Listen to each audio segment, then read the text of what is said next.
Welcome to latest news. At the center of today's story is the clash between Western and Russian diplomats at the OSCE summit in Malta, with the ongoing war in Ukraine taking center stage.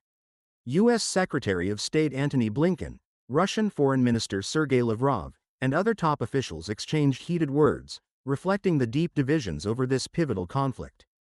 Ukraine's Foreign Minister, Andrii Sybiha, delivered a fiery address, branding Lavrov a war criminal and accusing Russia of undermining European security. Sybiha stressed that Ukraine was fighting not just for its sovereignty but for its very existence. Russia is not a partner, it is the biggest threat to our common security, he said.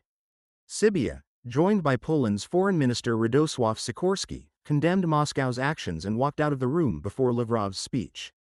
This symbolic act underscored the refusal of several nations to engage with Russia's narrative. Sikorski warned, "You're trying to rebuild the Russian Empire, and we will resist you every inch of the way." Lavrov, in his response, accused Western nations of stoking direct conflict with Russia. Highlighting the escalating risks, he stated, "The result is the reincarnation of the Cold War, but now with the far greater risk of its escalation into the hot phase." His remarks also touched on Moscow's growing frustration with the OSCE, which he described as an extension of NATO and the EU. Lavrov departed shortly after delivering his speech, avoiding any direct engagement with his Western counterparts. In Lavrov's absence, Blinken criticized Russia's narrative, accusing Lavrov of spreading a tsunami of misinformation. He pointed out Moscow's use of North Korean forces, missile attacks on Ukraine, and the lowering of its nuclear threshold as evidence of escalating aggression.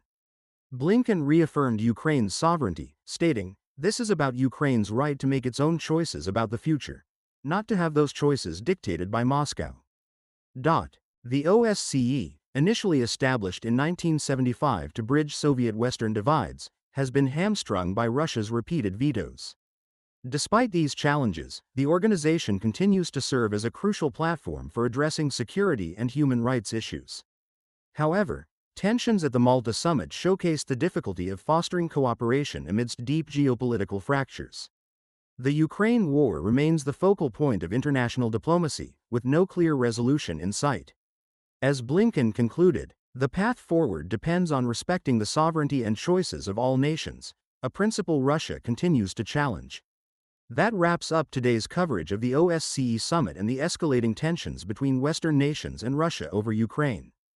Don't forget to like, comment, and subscribe to stay informed about this and other important international developments.